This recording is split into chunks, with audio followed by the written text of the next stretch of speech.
the industry says if there is a blanket ban, the media companies, they're going to miss out on a lot of revenue. What's your argument to that? Some of the good that they argue comes of investment in sport. Look, the claim from the free-to-air media companies rather shocked me that we won't have sustainable free-to-air TV without sports betting. Shocked me because how did those CEOs allow themselves to become so dependent on an adult product that they know the rest of Australia has said this is outrageous.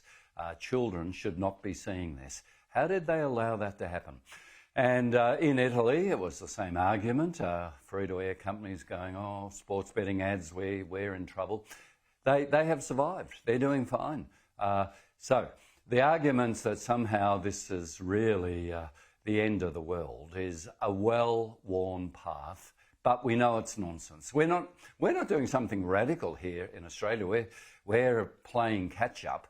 What's radical in Australia, Kieran, is that we have the greatest gambling losses of anywhere in the world, 40% higher than the nation that comes second. When it comes to sports betting, our losses per capita are 20% higher than anywhere else in the world.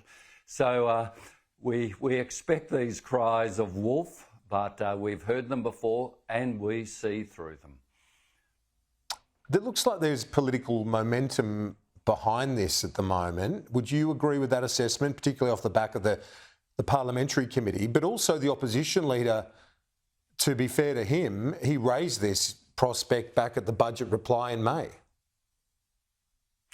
Yes, so what we're seeing is both sides of politics picking up just the revulsion.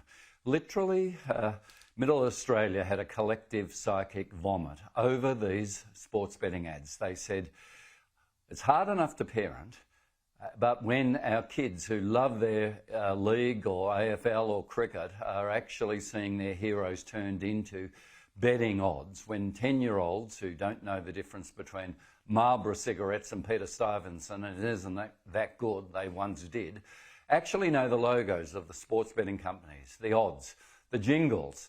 Now, both sides of politics are picking up this revulsion, and David Littleproud was one of the first to call for total bans. Peter Dutton was a little more cautious, maybe an hour before play, he said.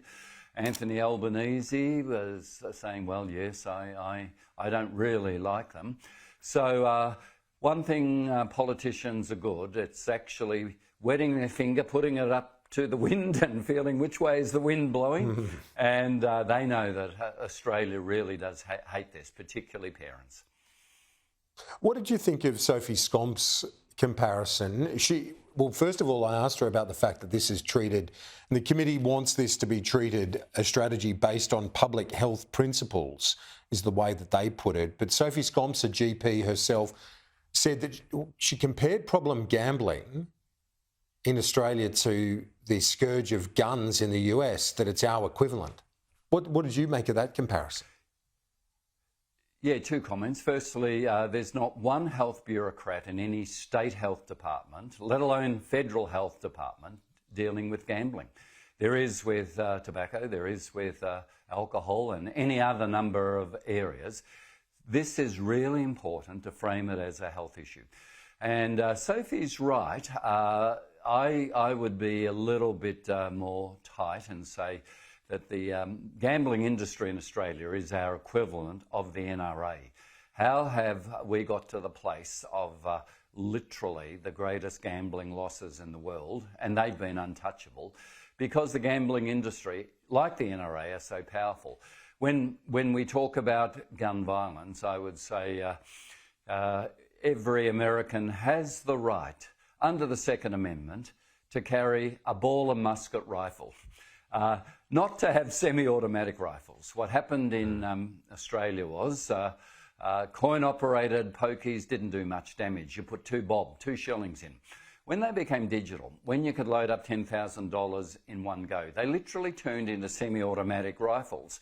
And in that sense, the technology way outstripped the regulation, as semi-automatic weapons have outstripped the the Second Amendment in America. So I think she's on the money there in saying this is so powerful, and it's our blind spot. Americans is guns.